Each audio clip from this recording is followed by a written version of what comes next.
You're tuned in to RBLR, the home of Tampa Bay's RBLR Sports. 4 seconds left. In front. Happy moment. The Tampa Bay Lightning have won the first Stanley Cup.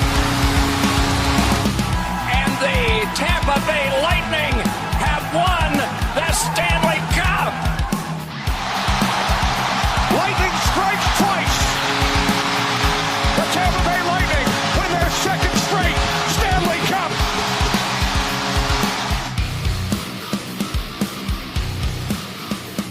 Hello, everybody, and welcome back to RBLR Lightning. As always, my name is Jake Bricker. Alongside me this week is Matt Cannon. Joe, unfortunately, not with us, but he will be back soon. Matt, first and foremost, how you doing today? It's always a revolving door of hosts on this show. Glad to have you back with us, Jake. I'm doing good. Hopefully, Joe's doing good in his absence. But a hectic week of hockey, a little up and down, but a fun one nonetheless for some of the games. How are you, sir? I am doing well. I apologize for missing last week, but the Mets kind of threw me through the ringer here. We've had some 6-10 games I've had to work, so missed out a little bit of Lightning hockey, but there's a lot to talk about this week, which I'm very excited to get into. Some good, some not so good, and some really bad. But we'll get into it all. We appreciate everybody tuning in with us live this week. Back at it. Don't forget you can jump in the live chat. We love to hear what you guys have to say. We'd love to hear what you have and throw it down in the comments. We'll get it on screen and talk about it for sure. This week, we'll be talking about all the games, recapping all that fun stuff, looking ahead at the next week's schedule for the Bolts, and going over our 3 stars as always. So it should be an action-packed schedule. Don't forget to follow us on social media at RBLR Sports and at RBLR Lightning so you don't miss out on these future episodes when we do go live. All right, Matt, I say let's just jump right into it. Why not? Get started with some of these games. Now, this was the big game. You and Joe talked about this last week when you recorded just before this game happened. It was a big game against the Florida Panthers. The Lightning had been hot. They were on that 8-game winning streak at the time, taking on the Panthers, trying to catch them in the standings maybe with that so close and in striking distance. Unfortunately, Matt, things did not go the Lightning's way. They lose this one just by 1 goal. 2-1 is your final score. It was 2-0 for the Panthers heading into the third period. But Braden Point, he does get one late, and the Lightning fall by 1 goal in this one. Yeah, this game was unfortunate. I wasn't, I thought we were the better team throughout all of it.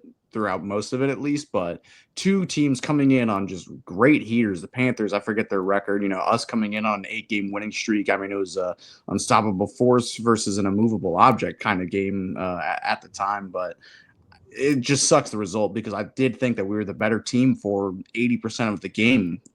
Out shooting them, have better chances. Bobrovsky, he was playing really good, but he also got really, really lucky in this game too. You got to be good to be lucky. You got to be lucky to be good. So I can't really blame it on bad luck or anything. And then just 2 terrible just shots off the post. Anthony Cirelli off the crossbar, and then Victor Hedman in the dying seconds of the game off the post too. So just not the result you want, obviously, but again, and just an unfortunate game. Panthers, they're a good team. I hate to admit it, and they only look better now with their recent acquisitions too of Seth Jones and Marchand. And only, I think over their last 4 games, they've only let in 1 goal, and that 1 goal was to the Lightning this game. So they're playing white hot right now. It sucks you couldn't come up with a win, but, carry on, pick your head up, and head on to the next game, despite it being a very important and a little bit of a heartbreaking loss. So some interesting stats from this game, looking at the column here. Shots on goal, dead even for both the teams, 29 apiece. Face-offs, very close as well. Lightning, 48.3%. Florida, 51.7%. Even blocked shots, 12 and 13. Panthers in front by 1. Giveaways, 9 and 16. A little bit of a discrepancy there. Takeaways, 3 and 4. So all the stats very, very close, which tells you that this was a pretty close game, and the score reflects that too. Here's the big difference. And now the stat is a little skewed because you have those weird ones where, if you have a power play and then there's a penalty taken right away, technically you did not score on that power play. You're 0 for 1, even though you only had like 10 seconds on the power play. But still, the Lightning 0 for 7 on the power play in this game. Florida 1 for 3, and there's your 1 extra goal right there. You cannot go 0 for 7 in a game like this and expect to win. That's definitely, I think, a big part of this. Normally, the Lightning power play is pretty good, but not in this one, Matt.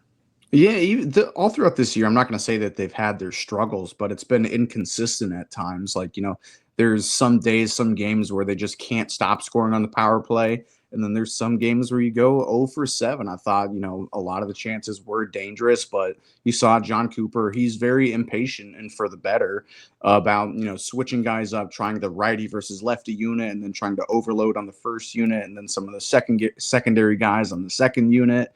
He tried a little bit of everything, and nothing was really working. The Panthers, they did a good job of getting in lanes, keeping everything to the outside. But even, when it came to getting these, grade A scoring chances, I don't think that they were coming much on the power play. So it was a weak performance on the power play that whole game, despite getting 7 of them. You have to capitalize on one of them. I mean, 0 for 7, you can't blame the refs. You can't blame, your defense or anything. This is a game that you have to blame yourself. You have to blame your unit.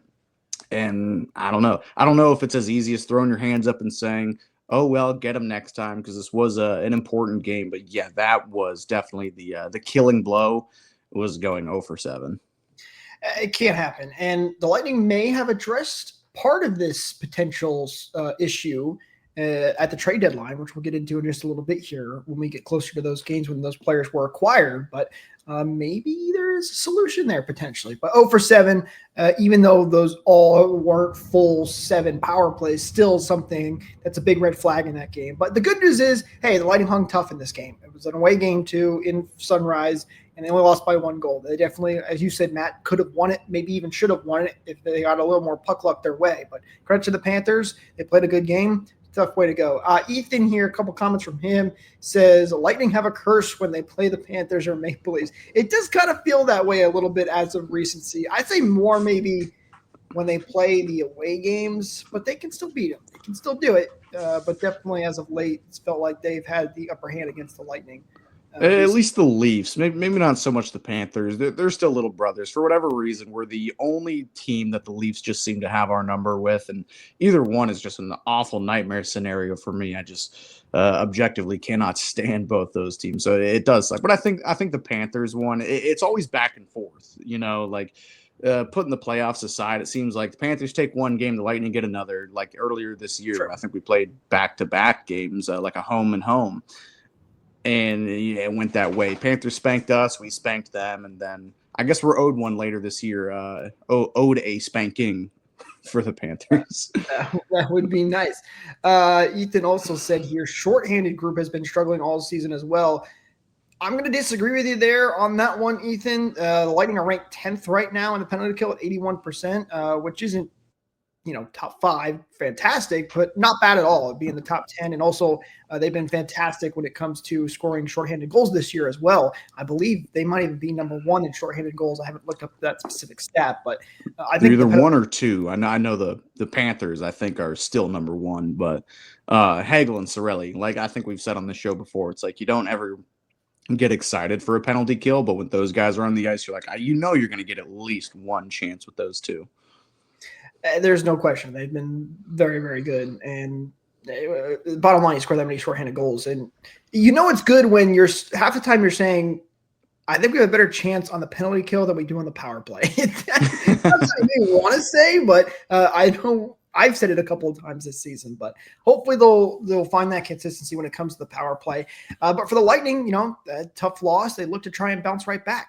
And they did that in a big way against the Columbus Blue Jackets. I think they were a little bit upset about this Panthers loss, Matt. They win this one 6-2 against the Blue Jackets. A game that was closer early, and then the Lightning just kind of ran away with it into the second and third period. A lot of guys getting on the score sheet: Chafee, Kucherov, Guentzel, Hedman. He got 2 of them. Guentzel with another empty netter as well. Gets 1 late. He has been on a great hot streak. A lot to like in this Columbus game. Everybody just moving offensively. Lightning with 40 shots on goal in this game.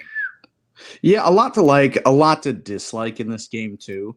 I was lucky enough to be in attendance for this game. I actually had really good seats for once. I was down in the 100 section. Don't get to go down there a lot, but things kicked off really, really early. I think it was Mitchell Chafee that got the first goal to start things off, and then Kucherov with a beautiful breakaway, a beautiful pass to Kucherov. I think it was from Guentzel, I want to say. I don't have my stats in front of me, but just a quick 2 goals, and then Columbus kind of strikes right back and doesn't take the wind out of the sails, but it's kind of like, okay, don't get complacent, don't get too confident.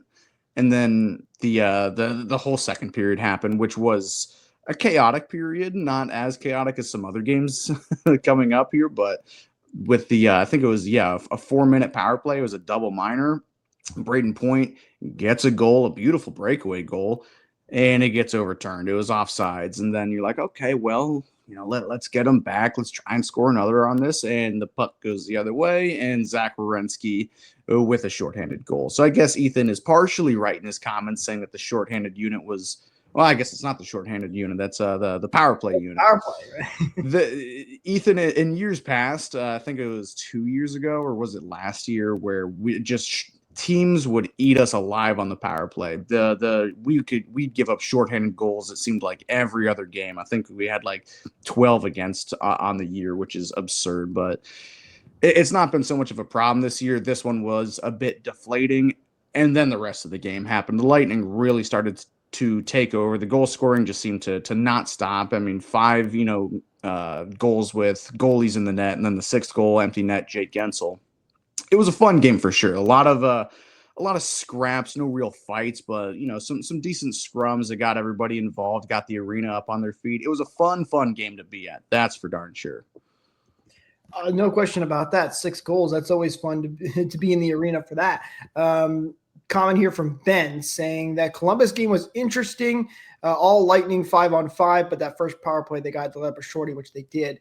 But hey, you know what? They played well 5-on-5, which is the biggest thing the Lightning tried to improve this year. And even though special teams wasn't perfect, like they gave the shorthanded goal, they were 1 for 3 on the power play. So kind of even out there technically. Got 1 power play goal, give up 1 shorty. So not the worst thing in the world. Luckily that 5-on-5 play was so good, it didn't come back to bite you. You didn't need the power play or penalty kill to come through. Yeah, the 5-on-5 play was really good. There was one shift. I can't remember which period it was. I think it was in the second, in the, dying, last 5 minutes, where it looked like a 5-on-3. Like it was on the other end. So yeah, it was the second period. The Lightning were just pinning Columbus in their zone. I don't think it led to any goals, but it was just utter domination. Like, can we get some action down here? Like I'm all the way on the other end of the ice. Like it was just domination for like 3 or 4 minutes. It seemed 5-on-5, but it looked like a 5-on-3. So the 5-on-5 play throughout most of the year has been really good. And this game kind of encapsulated it. It was a big bounce back win. Even if it wasn't a perfect game, you get the big 2 points there. You put up 6 goals. Excuse me. You're feeling a lot more confident. Not like my voice right now, who is not feeling very confident, but it was a good win for the Bolts to get that 6-2 against the Columbus Blue Jackets. And then you have the Buffalo Sabres in town. And this game was interesting for a number of reasons, Matt. One, because it was a wild game with a lot of scoring, some very bad defense, but also because you had 2 new members of the Tampa Bay Lightning in this game. In Yanni, well, I can't really say new members, can I? Yanni Gourde returning to the Tampa Bay Lightning, and then Oliver Bjorkstrand, the other big piece of this trade that the Lightning made. In exchange for Mikey Eyssimont being the key player going back the other way to Seattle, and then the Lightning giving up 2 first-round draft picks as well. There's a 5th and a 3rd also mixed in there, if I remember correctly. But the big pieces being 2 first-round picks and Mikey Eyssimont in exchange for Oliver Bjorkstrand and Yanni Gourde. So let's start with the trade first, Matt. I want to get your opinions on this because I think it's an interesting trade. I'll let you go first. How did you feel when you heard this news about this one? Why did you make a crack before the trade deadline even happened? Obviously I was happy about it. Trade deadline day is one of the most exciting days for all hockey fans, but me especially. And, despite giving up 2 first, it does seem like a bit of a steep price. It was a seller's market this year, especially for, getting 2 quality, middle 6 guys. Yanni Gourde's probably going to, like he did, slot right into the 3rd line. We know exactly what we're getting with Yanni Gourde. I mean, how many players after his departure came to this organization and we said, oh, he plays like Yanni Gourde. Like, he's always the gold standard for a heavy forechecking, gritty, just POS to play against. And then Oliver Bjorkstrand, he's a guy that has historically just lit up the Lightning. He's not a superstar or anything like that, but he's a guy that can consistently get you 25 goals, 35 assists. He's in that, 50 to 65 point range of a guy, on the higher end, if you will. And he's always played on some pretty bad teams, Columbus and Seattle. They've never been the greatest of teams. So if he can, find some sort of maybe not consistency, but just reinvent himself. Like he already scored a goal in his debut. We'll get into that later, but I do like the trade to say the least. It sucks seeing Mikey Asamont go, but he was a good player, but the goal scoring wasn't there. The playmaking wasn't there. I liked his attitude and his play style and everything. He played like Yanni Gourde, but he wasn't Yanni Gourde. Now we have him again. And I was saying last week, I'm not sure if you rewatched the show, Jake, but me and Joe were talking about it. I was like, it feels a little fan servicey, like, bringing Boba Fett back into a new Star Wars property or something, or because everybody loves Boba Fett. Everybody loves Yanni Gourde. Like, it did seem a little fan servicey, but at the same time, he's such a tremendous player. He's everything, you want on a third line.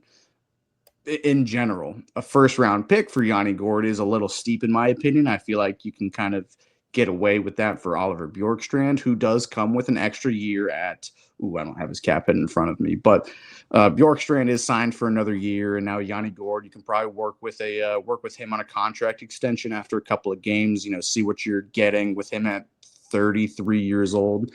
At the end of the day, I do like the trade. And what I like more than this trade is JBB's comments on this trade.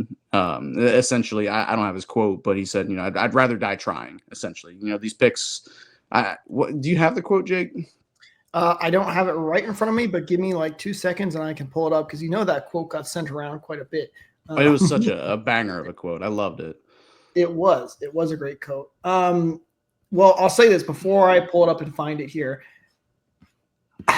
I like the trade. I'm with you on that because Yanni Gourde and Oliver Bjorkstrand, I think, are two great players. I think the Lightning needed a little more feistiness in them, which Gourde absolutely brings. He can also score, play the penalty kill as well. Granted, they did give up their one other player that kind of has a little feistiness in him for Yanni Gourde. But hey, that's fine. I'm a big Gourde fan. I like that a lot. And I like Bjorkstrand. I think he's a good, underrated player that can really potentially thrive here in Tampa with a lot of great players around him. So I like the pieces that they got. The price, I thought it was a little high. I don't love giving up 2 first-rounders for these guys. Now, granted, we talked about this last week too.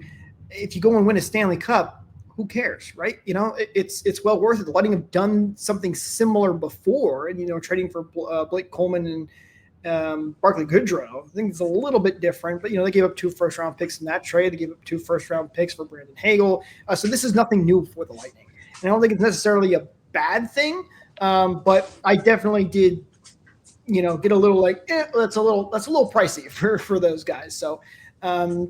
We'll see how it plays out. I love the players, and we'll get into this more because the trade deadline eventually happened, but I was hoping the Lightning were going to do a little bit more even after this trade. But I finally found the quote here for you, Matt, and then I'll let you go. Ultimately, the calculation is that trying and failing will yield less regret than failing to try. That is the quote. Love that. It's a great quote. Oh, that's awesome. That's a great quote. And going back to the price we paid, I mean, isn't he double retained? It was a three-way double deal retention with Detroit. Detroit, yeah. So Yanni Gourde Detroit fans not happy about that. Yeah, Steve Yzerman, I don't know what he does in Detroit. His free agencies and his trade deadlines are always I guess so. But so Yanni Gourde's double retained. He's playing with us for free. His cap hit does not exist with us. Oliver Bjorkstrand, he makes less than 5, I want to say, which easy enough. We can keep that. So, and he's got another year at a reasonable cap hit for a half a point a game kind of guy. That's perfectly fine by me. So, both the picks are top 10 protected picks. So in the unfortunate scenario that we just fall off a cliff next year, which I don't think is going to happen. Excuse me. Sorry, which I don't think is going to happen. Worst case scenario, they're top 10 protected. They both get, or one of them gets shifted back a year or something. I don't know exactly how they work, but they're top 10 protected. The chances of you hitting on a superstar outside of the top 10 are slim, even in the first round. So at the end of the day, you know, like the Rams said a couple of years ago, F them picks, win now, die trying. Like, I do fully approve of this move. Yes, do I wish another move was made? I'd love for us to get a better defenseman, maybe. Like, I guess defensive depth is never an issue. We've got 7, maybe 5 quality defensemen right now, but I would have loved to added another defenseman. But I guess JBB is confident with this group we have right now, and I'll trust in JBB. It makes you wonder, like, I just love to be a fly on the wall during these trade deadlines. Like, what were the prices for guys like Brock Besser, Alex Tuck that the Lightning were rumored to be in on if Gordon Bjorkstrand costed 2 first-round picks? You know, like, what was the price on those guys? It makes you think a little bit. And so another thing, too, you know, we're, you know, halfway concerned about these first-round picks, or at least you – oh, God, yeah. You're not wrong, man. Yeah, we mortgaged an entire draft class for that. But another win in my book about these trades is you keep Isaac Howard, you keep Connor Geekie, you keep Dylan Duke, like your 3 best prospects in your pool right now. So you literally only moved 1 player off your roster for 2 players to bring back. And obviously some picks, but picks are magic beans, as we all know. So keeping your 3 best prospects and losing a 4th liner, it's a win in my book all day, and it keeps us competitive too. Bjorkstrand, again, signed for another year. I have to imagine Gord will probably sign a much, much cheaper deal this time around to play on the 3rd line. He likes being here. I don't think he wants to leave again. Yeah, I think he still owns his house here too, unless he's, you know, renting it out to, I don't know, Darren Radish or somebody. I don't know. So Tampa's home for him. You know, he had a good run in Seattle. He was beloved over there too, but Tampa's home for him. Last thing I want to say about the trade, I have to give a shout out to the Lightning social media team. Did you see the Yes. They did a fantastic job. As soon as, I'm sure they knew a lot sooner than we did, but one of the videos they put out quickly for the announcement of Yanni Gourde trade was they took, I don't even know what you call that thing. Like a dolly cart, moving cart. Dolly. It's not like a big one. A 4-wheel dolly. When I say this, the one he rode during the Stanley Cup parade when it was pouring rain, they just pushed that across the locker room floor, just let it roll into frame. Fantastic. Round of applause. Great job, Lightning social media team. That was a great video to announce the return of Yanni Gourde. He got a big ovation in this Buffalo game, by the way. Yeah. When he was announced coming back. So to get back to the game, Bjorkstrand and Gourde get to play their first games as members of the Lightning this year. Lightning win it 6-5, but back and forth, Matt. Crazy goals. Alex Tuck, who we maybe hope could be a Bolt after the trade deadline, he scored in this game. Jay Guentzel, he gets a hat trick in this game. 3 goals for him. He played fantastic. And then Oliver Bjorkstrand scores the game-winning goal for the Lightning to get them to win. From Yanni Gourde. Yeah, absolutely. Yeah. So it was such a Yanni Gourde style of assist too. I mean, he's up in the goalie's grill, just causing mayhem. And then Bjorkstrand, I'm not going to say it was not a great goal or anything, but he just had it happen for him because of the mayhem that Gourde caused, and Kucherov getting just putting a puck into a dangerous area. I mean, just a great goal. I mean, I said with my buddy I brought to the game, I was also at this game. I was like, we got 2 new guys, 1 new-ish guy. It'd be crazy if they scored. And starting from the beginning, starting Yanni Gourde and Oliver Bjorkstrand in the lineup, I mean, the arena almost blew its lid off when they announced Yanni Gourde back, in the starting lineup. And then again, once they were announcing the assists, it was probably just as loud, maybe even louder. He was getting the puck, the arena was cheering. Like, everybody just is so in love with this guy, and for such a good reason. I'm so excited to have him back. I know I was talking about the fan service comments and everything, but it's just such a pleasure to have him back. Everybody likes a little bit of fan service every once in a while. Yeah. So enough with the love letter to Yanni Gord and introducing ourselves to Oliver Bjorkstrand. This game was making me pull my hair out of my head. I mean, the first period was not pretty by any stretch. I mean, bold strike first early too, and then just the defense was non-existent for the first period. Vasilevsky was not good the first period. I didn't know if, just watching in the arena, if the defense really looked as bad as it would on television. I always think there's a bit of a in-arena bias, but sources said that it was not very good as well on television. It was just a mess to start. And then the second period came around, which was just absolutely crazy. Buffalo, I think we were trailing to start the third. Was it 3-2? And then Jake Guentzel just grabs the game, scores a natural hat trick. I think it was a beautiful sequence of goals. And I want to point out the second goal. The second goal, man, Jake Guentzel, he did everything on that shift. He stole the puck from the goalie. I think it was Luukkonen, I want to say, battled for it in the corner, lost it for a sec, and who was it? Kucherov gets it back to him just for a beautiful goal. Just a hard-working goal from Jake Guentzel on that shift. This game was crazy. It was making me go nuts. But the third period, everything really started to settle down a little bit. Vasilevsky collected himself, actually more than collected himself. He kind of redeemed himself. He played really good in the third period. The defense was still a little shaky. Victor Hedman went down in this game as well, really early, right? I didn't get to see what happened. I haven't seen any replays. I know he's back skating, but was it anything to be super concerned with, Jake? Not that we know of. He ended up not playing in the Boston game, which we're going to get to next, but he's listed as day-to-day. So it's okay. And he was taking warm-ups in that Boston game, so it's minor. He'll be back very soon. I'll expect him back tonight.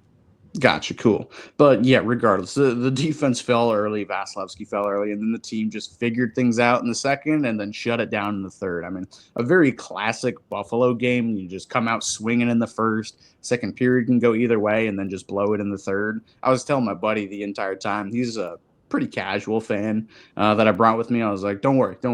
We're going to win this game. It's making me crazy right now, but Buffalo loves blowing leads. Like, their third periods are worse than our Lightning second periods. So I was like, be confident, man. It's all right.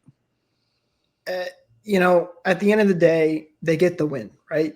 This was not a pretty game, especially defensively. You hit on all the points. Vasilevsky didn't look good early on as well, but they got the win. They settled down in the third. These kinds of games are going to happen. Getting the win and showing that you can come back and figure things out is the bigger story, I think, in this game.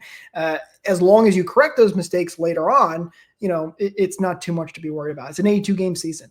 Just like they say in baseball, it's a marathon, not a sprint. And same can be said for hockey with an 82-game season. So these things are going to happen. They got the win. Goals are goals, right? Just like a like is a like. And we really appreciate if you guys could drop one of that on this video. Don't forget to subscribe too, so you don't miss out on future episodes just like this one. Had to slip that in there real quick. But Lightning get the win. That's the important thing. And there was also the quote unquote potential benching in this game too, Nikita Kucherov, which we have to do quickly mention. The great photo of him sitting there, with his arms crossed and with his gloves off. I don't know if it was a benching, but Cooper said it wasn't. Said he had a dead leg issue. It was kind of an injury thing, but it also happened right after a turnover. So I don't know if that was Cooper's excuse to not call it a benching, but it kind of really was. But he got left off the first power play unit, and it took me a while to notice because it's hard for me to keep track in a game, especially a couple of $16 beers into. But Kucherov is no stranger to being benched against Buffalo. Last year, too, there was a game against Buffalo. I can't remember if we won or if we lost, but I remember the whole top line, Stamkos, Point, and Kucherov, all got benched against Buffalo. Yeah. So I wonder if it's just a Buffalo thing. It might be. I wouldn't put too much stock in it. It was a sloppy first half of the game for everybody involved. And like I was saying about Vasilevsky, you not only corrected it, but you redeemed yourself. Kucherov, I think he had a down the third period. Yeah, he had a multi-point game, multi-assist game. Vasilevsky stood on his head, after letting in a couple of soft, weak goals in the first period. His defense definitely did not help, but it was a story of redemption, in my opinion. Kucherov, assisting on the game-winning goal and, on Jake Guentzel's hat trick, the second goal. So a multi-point game with a benching, I'll call that a win. Pick yourself up and move on. But moving on wasn't Speaking great. of moving on, that was all the games for this week. So let's go to the 3 stars. No, I'm kidding. We do have to talk about it. The Lightning took on the Boston Bruins after this Buffalo game. And Matt, this was the worst game the Lightning have played all season. I just mentioned it's a marathon. It's not a sprint. It's an 82-game season. This is the type of game you say, bury the tapes, burn the tapes, whatever cliche you want to go with. This was not a good game for the Lightning, and they looked bad. Nothing went right. Defense was a mess. They weren't getting a lot of chances. Boston capitalized on a couple weird ones. They scored 1 goal all the way from center ice as well on a couple of weird bounces. The broadcast was terrible, but I digress. Nothing went well in this game. We won't spend a ton of time on it, Matt, but really just a game you want to just move on from and correct. Just not a good game. Nothing went right. Yeah, I mean, the biggest reason I can see why we lost this game, played so bad, is because I wasn't there. I'm 7-0 in these games that I've attended. It's your fault, Matt. It is my fault, but this wasn't part of my ticket package. So, again, if anybody wants to see the Lightning win, just give me some tickets and I'll make it happen. Simply, it's a me thing. So, there you go. Jokes aside, I mean, I was fortunate enough to only catch the first period of this game. I caught bits and pieces of the radio broadcast, but I was working during this game. And yeah, just nothing was going right. Michigan was getting really angry. He's always pretty animated. Phil Esposito was getting real angry and real confused at that center ice goal. Everything I saw in the first period, it was unlucky, but it was also, man, you're getting kind of dominated by the post-trade deadline Boston Bruins of 2025. Things did not look good throughout the game. Again, I only got to watch the first period, so I only know a fraction of the story. Is there anything that I'm missing out on, or is this just you played like crap, moveon.com? It's exactly what it is. I just because literally, Matt, the first period things only got worse as the game went on. It didn't get better. You kept hoping it would get better, and the game was close for a while. They had some chances, but just not great offensively. They were making extra passes. The passes they were making were off the mark. A lot went wrong. And the big question will be now as we get ready to look ahead next week, how do you bounce back? How do you respond? If you come back out and play a great game tonight, no worries. If these trends continue, then there's more of a red flag. So that's why I started off with saying, bury the tapes and move on, because this just wasn't a good game, period. But luckily, overall for the Lightning, it's still been a successful week. They've been winning games. They're still right there in the thick of the division, sitting in 3rd place right now. So not all is lost for the Bolts right now. I do hate that they're 8-2 in their last 10 games. The 2 games that they lost are to the Boston Bruins and the Florida Panthers. Guys, can we please not lose to our division rivals? I would appreciate it a little bit. At least the Bruins are so far out of a playoff spot that one only hurts us really, and it doesn't help out anybody else. So I can console with that. It hurts the soul a little bit more when it's those much. You know what I mean? All right, let's go to our 3 stars of the week here to talk about. There's a lot of good and a lot of bad, mixed emotions throughout the week, but there's guys that stood out offensively, I think, no question. And that brings me to our 3rd star of the week, and that is Darren Radish, who had a solid week, 1 goal, 3 assists for a total of 4 points. I think I'm actually missing a game now that I look at these stats, so I apologize. Yes, Radish, 1 goal, 4 assists for 5 points and was a +2. So not bad stuff from Darren Radish, who was pretty solid. No. I'm not going to be so cynical. Not a rare good week from Darren Radish, but nothing I can really nothing I can really discredit Darren for. He did have a really good, strong game, strong week. Defensively and offensively, I thought he looked really good. And then stepping up on the power play with Victor Hedman going down in that Columbus game and then the Buffalo game, or was it just the Buffalo game? I can't remember. Yeah, just the Buffalo game. He looked really good, putting up points and a bit of an odd goal in that Columbus game. A good week from Darren Radish. I can't, go in too hard on him because he did end up deflecting that 1 goal that got scored from center ice in that Boston game. It did go off his stick. So, -1 there, but for the rest of the week, good job, Darren. For our second star of the week, there might be a little bit of controversy on this one because some people think he was benched. Cooper said no, though, but it is Nikita Kucherov who gets our second star of the week because despite his defensive issues, he did have a successful week, especially offensively. 1 goal, 4 assists for a total of 5 points and was a +1 as well. So even though he had a couple of defensive issues, he still gets the job done and earns our second star of the week. Yeah, again, talking about a sloppy game or sloppy half a game. Don't let it taint the entire week for you. Kucherov doing Kuch things, 1 goal, 4 assists. Is that what it was? Yes. 1 goal, 4 assists over 4 games. So over a point per game. He's still chasing down McKinnon, still chasing down Draisaitl. But just a very, very Kucherov week. Sloppy game, couple turnovers, but just quietly putting up points, doing what Kuch does. Good for our second star. I thought you could have argued for Yanni Gord in this section, but we'll let it slide. He'll be here eventually. He's gonna have some more time, more games under his belt, and he should probably mix it there soon. But Kucherov, listen, if you're gonna make the defensive mistakes, at least make up for it offensively, and that's what he does. So you can forgive him a little bit on those mistakes. Number 1 star of the week. This one was pretty easy, Matt. 5 goals, 2 assists for 7 points and a +2. Jake Guentzel. It's the first star of the week. Matt, you made the joke in our chat earlier that the 3 stars should have been Jake Guentzel, Jake and Bake, and what number is it? 59? It's all 3 stars, Jake Guentzel. He has been fantastic. What a signing by JBB to bring him over. He has fit in very, very nicely.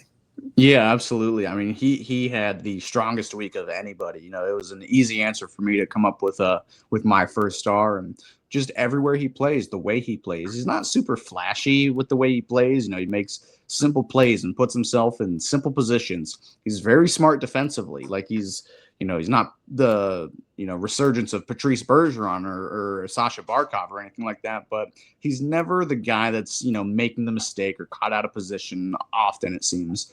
And then just to score a hat trick with me in the audience. I mean, that's good enough for a permanent star right there. And no, he just plays such an effortless but simple version of hockey. He's exactly what this team needed, and he just played terrific this week. And I want to say he's leading the team in goals now too. I'm pretty sure he passed Braden Point, who has kind of been a little quiet the last couple weeks. Well, maybe it's time for him to break out in a big way and help us out, and maybe soon he will. I think you might be right. I'll try to pull it up really, really quickly. But either way, great week for Jake Guentzel. Despite Jake Guentzel having such a good week of hockey, Steven Stamkos had like 3 straight multi-point games too. I'm still pocket watching Stamkos. He's been playing pretty well after his month of February, which was terrible. I just want you to know I had my hand over the remove button. I thought you were about to bash him again. No. If it was me and Joe, maybe I'd say, "Oh, look at this fraud." He's just getting empty calorie points or something. No, Stamkos has been playing pretty good, so I just had to bring up the comparison. By the way, Jake Guentzel is now leading the Lightning in goals. He has overtaken Braden Point. So good for Jake Guentzel.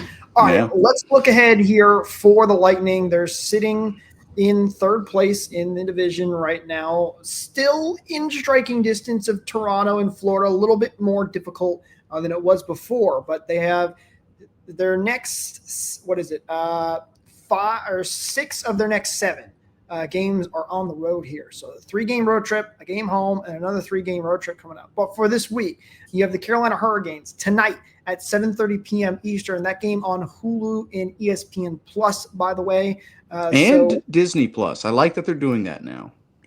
I don't want to give them credit for these games. That drives me nuts. They're so limited and you can't watch hockey. But don't forget to follow us at RBLR Sports, at RBLR Lightning, so you don't miss out on that coverage, or Bolt Report as well, or any of the great people out there covering games. But tonight against Carolina, and then they will head to Philadelphia on the 13th. That game at 7 p.m. Eastern, back on FanDuel Sports Network. And then Boston on the 15th. So maybe a revenge game opportunity for the Lightning here in TD Garden. And then they'll be back home on Monday against the Flyers at 7 p.m. Eastern. So the 3 big ones here, Matt, we should have an episode back out before the Flyers game, hopefully. But it's Carolina, Philly, and Boston. And Carolina and Boston are the 2 big ones I look at. One, Carolina, they're one of the top teams in the conference right now, and the Boston one just as a revenge game. Yeah, I mean, I guess if there's, any consolation, if we lose some of these games, there's not going to be much shifting in the standings. All these teams are in different divisions, or Boston is, kind of already out of the hunt. Maybe not too far out, but I want my revenge game. This Carolina game is probably the most important. It's going to be your best team you're going to be playing against this week. And then, so there's 2 games against the Flyers this week, or I guess we're going to record Monday. They play the Flyers again on the 17th on Monday. So, okay. Again, another reason to follow us and subscribe, hit that like button, hit that share button, all that great stuff, because it helps us out. And you will know when we do go live to talk about whether it's before that Philly game or after. Yeah, well, 0 reason to lose any of those games other than maybe the Hurricanes game. You want your revenge game. You want to beat, pretty terrible Flyers teams. This Hurricanes game coming up here in a couple hours is going to be a really fun watch. Both really good teams making their final runs in the playoff push. So, oh, man, we got an interesting week of hockey ahead of us. Hopefully we can find a little bit more consistency than we did last week. Bounce back. That's the biggest thing you can do right now after that tough Boston loss. Redemption. That's the theme of today's show. Yes, it is. We'll be here to break it all down for you guys. That'll do it for us in this week's episode, though. Hope you did enjoy. Don't forget to like and subscribe and follow us on social media so you don't miss out. And that's going to do it for us in this one. Thank you so much for watching, and we'll talk to you next time. Go Bolts!